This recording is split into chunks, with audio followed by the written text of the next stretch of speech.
বৃষ্টি ভেজা মেঘালয় ভ্রমণের আজকে আমাদের দ্বিতীয় দিন। এই দ্বিতীয় দিন মেঘালয় ভ্রমণের আজকে আমরা চলে এসেছি চেরাপুঞ্জিতে এসে আজকে আমাদের প্রথম সাইট সিন মেসমাই ক্যাফ।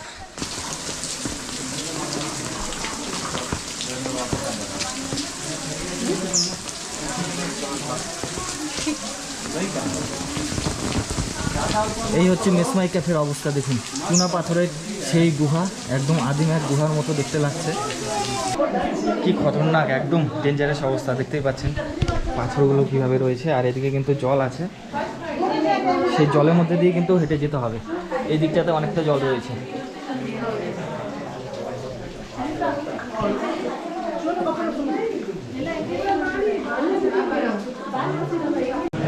সামনে কিন্তু গুহাটা অনেকটা ন্যারো হয়ে গেছে, আর সামনে জলও আছে অনেকটা। এই জলের উপর দিয়ে এখন যেতে হবে আমাদের। আর চাপা একটু সরু জায়গা রয়েছে, তার মধ্যে দিয়ে একে একে পার হচ্ছে সবাই। কোনো রকমে এটুকু পার হলাম, তারপরে আবার দেখুন কী অবস্থা। এদিকে খুব সাবধানে যেতে হচ্ছে, স্লিপ করলেই কিন্তু অনেকটা চোট লেগে যাবে। মনে হচ্ছে হলিউডের কোনো জায়গায় চলে এসেছি। দেখুন আমি যে দাঁড়িয়ে রয়েছি, আশেপাশে কিন্তু একজন আসার মতো জায়গা নেই, একদম ন্যারো জায়গা। দেখুন অল্প একটু জায়গা, নিচু হয়ে ঝুঁকি দিয়ে যাওয়ার মতো ছোট্ট একটু জায়গা রয়েছে শুধু।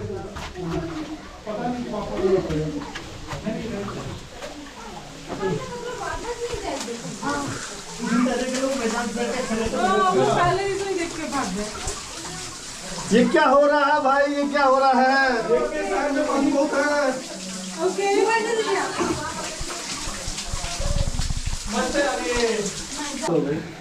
জল কিন্তু খুব ঠান্ডা, এখন কনকনে ঠান্ডা জল, তার উপর থেকে এইভাবে ধীরে ধীরে জল পড়ছে।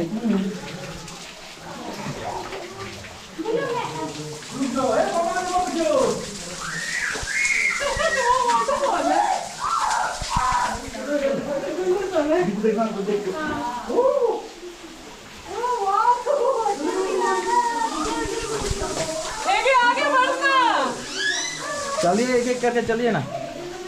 মাঝখানে বেশি জল পড়ছিল, পুরোপুরি ভিজে যেতাম, তাই একটু ছাতাটা খোলার জায়গা ছিল, একটু খুলে নিলাম ছাতাটা। এইদিকে আবার একদম সরু জায়গা, এখানে কিন্তু ছাতা বন্ধ করে যেতে হবে আবার। ভিতরে কিন্তু ছাতা খোলার মতো খুব একটা জায়গা নেই, জাস্ট একটা জায়গায় পেয়েছিলাম, ছাতা খুলে সাইডে এসে দাঁড়ালাম। আর সামনে আবার কিন্তু একদম সরু জায়গা, পুরোটাই বুঝতেই পারছেন একদম ছোট্ট চিকন একটা গুহাটা বড়ই কিন্তু চিকন লম্বা। আর পাথরগুলো দেখে বুঝতেই পারছেন কীরকম জায়গা এটা। আর ঠিক এইভাবে ধীরে ধীরে জল পড়ছে সারাক্ষণ। সামনে আবার চাপা রয়েছে।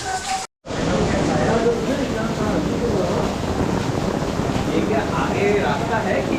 हाँ आगे है, निकलने का रास्ता आगे ही है। हाँ हाँ हाँ इधर ही है, चलिए। ज़्यादा दूर नहीं है, शायद आधा ही हुआ है, शायद आधा हो गया। हाँ গুহাটা কিন্তু অনেকটাই বড়, কাজেই বুঝতে পারছেন অনেকেই মাঝ রাস্তায় এসে জিজ্ঞাসা করছে আর কতটা দূর।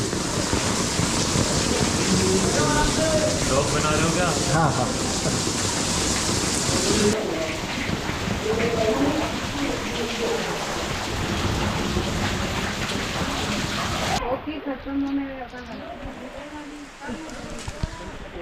সো ফাইনালি গুহার ওই প্রান্ত থেকে প্রবেশ করে এই প্রান্তে আমরা বেরোলাম।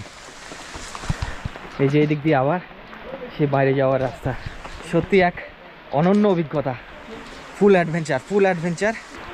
একটু রিস্কি, কিন্তু এইটুকু তো অ্যাডভেঞ্চার করার জন্য এখানে আসতেই হবে আপনাদের। ভিতরে পরিবেশটা এতই ছিমছাম আর ন্যাচারাল, সত্যি সেই আপনার আগের দিনের আদিম গুহার কথা মনে করিয়ে দিবে। অনেকটাই অ্যাডভেঞ্চার হলো এখানে এসে। আর এখানে আসলে সাথে করে টাওয়াল বা গামছা কিছু রাখবেন, কারণ এখানে কিন্তু ভিতরে অনেকটাই জল পড়ছিল আর সবসময়ই সেটা পড়ে।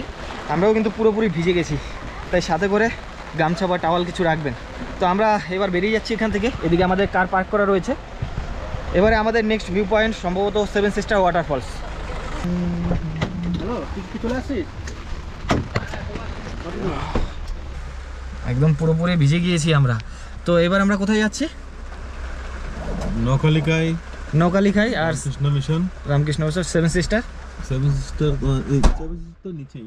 তাহলে এট ফার্স্ট আমরা 7 সিস্টার যাচ্ছি। তো আমাদের পরবর্তী ভিউ পয়েন্ট হচ্ছে সেভেন সিস্টার ওয়াটারফলস। গাড়িতে লাগবে নাকি? যাই না, দেখা যাবে নাকি। ওয়েদার একদমই ফগি হয়ে গেছে আর সকাল থেকে লাগাতার বৃষ্টি হয়েই যাচ্ছে। যতটা দেখা যায় ততটাই আপনাদের দেখানোর চেষ্টা করব। সো ফাইনালি আমরা চলে এসেছি সেভেন সিস্টার ওয়াটারফলসের কাছে। যা বাজে ওয়েদার, মনে হচ্ছে না দেখা যাবে কিছুই। অঝরে বৃষ্টি পড়েই যাচ্ছে লাগাতার।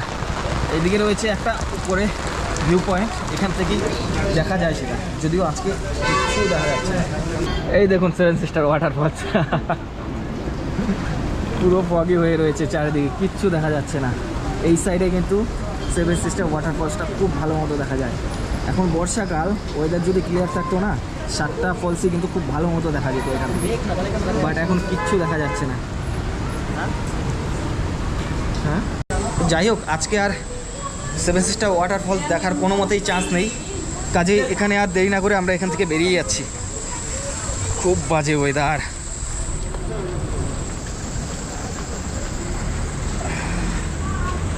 আমরা কালকের দিনও এখানে আছি, যদি কালকে ওয়েদার ভালো থাকে আবার আসবো এখানে। সেভেন সিস্টার ওয়াটারফলসটা কিন্তু এখানে অনেকটা দূর থেকেই দেখতে হয়, তাই যেহেতু ফগি ওয়েদার আমরা কিছু দেখতে পাইনি, যেটা আপনাদের দেখালাম।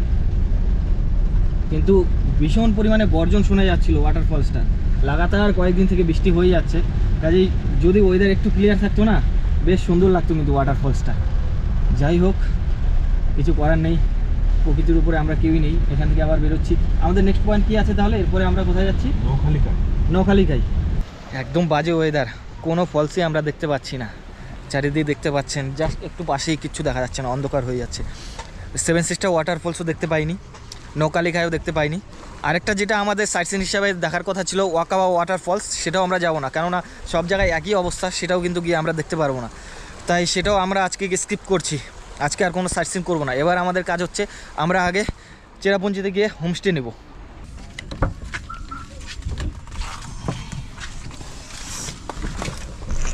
তো ফাইনালি আমরা একটা হোটেলে এসে উঠেছি। এই হোটেলটা সেভেন সিস্টার ওয়াটারফলসের একদমই পাশে, হেঁটে গেলে 2-3 মিনিট লাগবে। তো এই সেভেন সিস্টার ওয়াটারফলসের পাশেই আমরা আজকের জন্য এই হোটেলটা নিয়ে নিলাম। আর হোটেলটার লোকেশনটা খুব ভালো, পাশ দিয়ে নদী বয়ে চলেছে, আর তার উপরে খুব সুন্দর একটা ব্রিজ। তো সারাদিন জার্নি করলাম অনেক, কিছুটা রেস্ট করবো এখন। আজকের ভিডিও এখানেই শেষ করছি। যদিও আজকে আমরা কোনো ওয়াটারফলসের ভিউ পাইনি, আপনাদেরও দেখাতে পারিনি। কালকে আবার চেষ্টা করব সবগুলো কভার করার। আর যেহেতু এটা অনেকটাই কাছে, সেভেন সিস্টার ওয়াটারফলসটা একদমই পাশে, তো আমরা যদি সকালে ওয়েদার ক্লিয়ার থেকে আবার এখান থেকে যাব, আপনাদের দেখাবো সেটা। আর আজকের ভিডিও এখানেই শেষ করছি। মেঘালয় সিরিজের ভিডিওগুলো দেখার জন্য চ্যানেলে যারা নতুন আছেন চ্যানেলটি সাবস্ক্রাইব করে রাখবেন। দেখা হচ্ছে পরবর্তী পর্বে, ততক্ষণ সকলে ভালো থাকুন, সুস্থ থাকুন।